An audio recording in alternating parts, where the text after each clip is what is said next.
No i stało się. Wróciłem do Kronik po raz trzeci i ostatni. Tym razem postanowiłem grę przejść na 100%, gdzie głównie miałem na myśli osiągnięcie na Steamie. Ponadto wypróbowałem ostatnią ścieżkę rozwoju, jaką jest łucznik.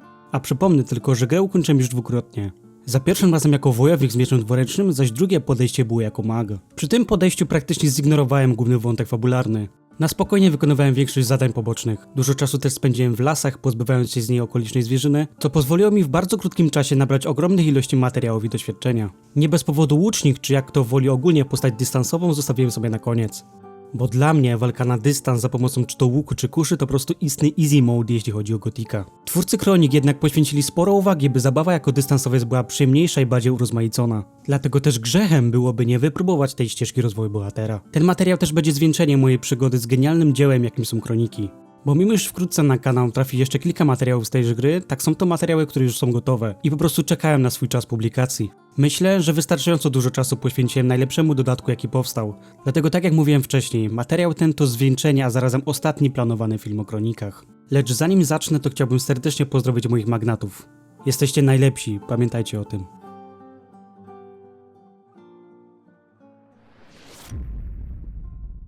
Nie będę dziś mówił o żadnej teorii, nie będę też starał się was przekonać do podjęcia jakiegoś innego wyboru w grze. Dziś chciałbym na luzie porozmawiać jeszcze raz o Kronikach z perspektywy osoby, która na wszelkich modach do Gotika zawiesiła krzyżyk i tylko i wyłącznie dla Kronik byłem w stanie spróbować i decyzji tej nie pożałowałem.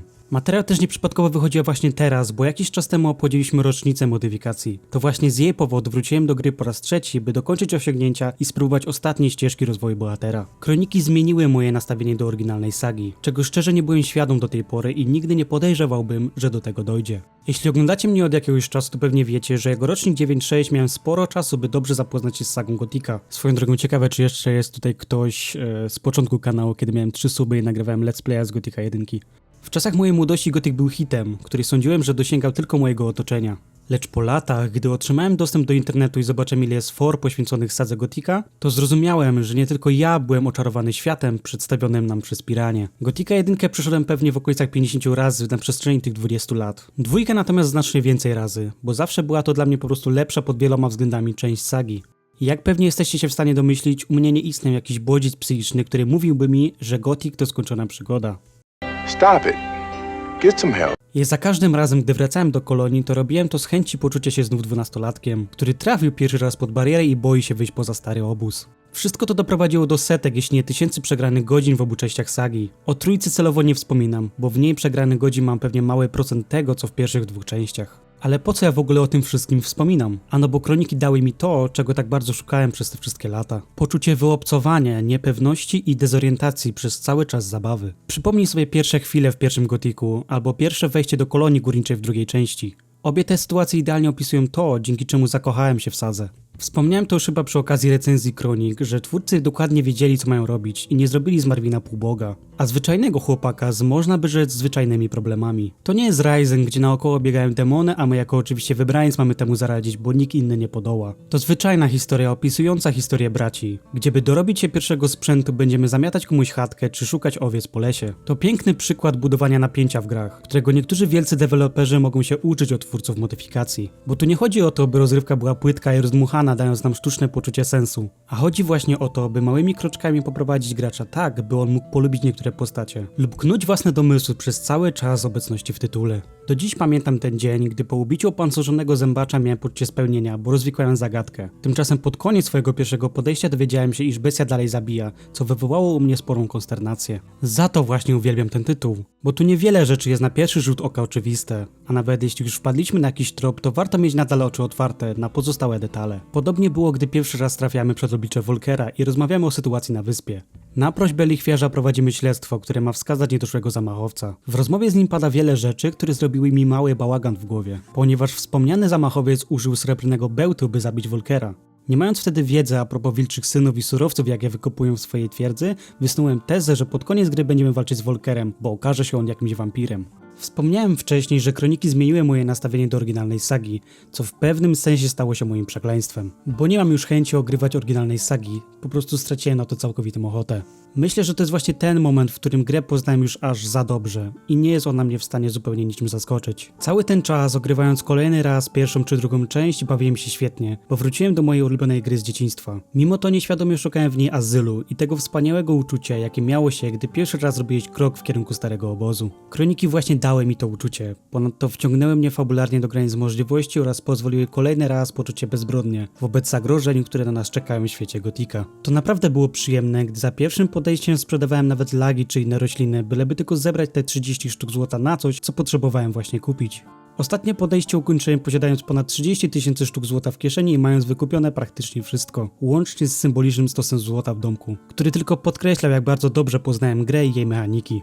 A skoro jesteśmy już przy domku, to parę słów o samych osiągnięciach, bo przy ostatnim podejściu pozostało mi do odblokowania 15 z 40 i tutaj też muszę twórców pochwalić, bo osiągnięcia, które stawiają przed graczem, są po prostu przemyślane.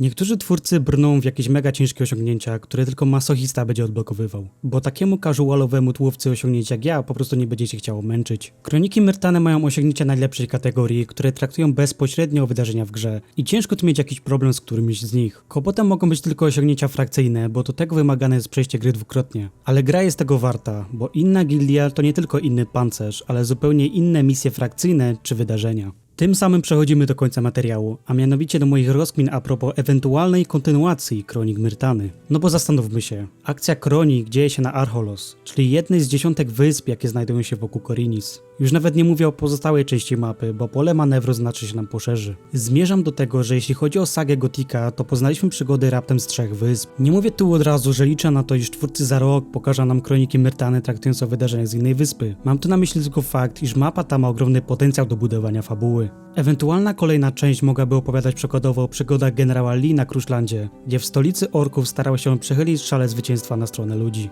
Kontynuacja mogłaby też opowiadać o Sendar, a głównym bohaterem mógłby być Milten. Fabuła opowiadałaby o losach naszego młodego maga i jego ludu na wyspie oblężonym przez orkowe oddziały. Ten pomysł byłby jeszcze lepszy, bo miałby materiał źródłowy w postaci oficjalnego komiksu twórców Gotika. I to w dużej mierze na nim twórcy modyfikacji mogliby wzorować się w późniejszych wydarzeniach fabularnych i odwzorować całą tamtejszą intrygę bezpośrednio w grze.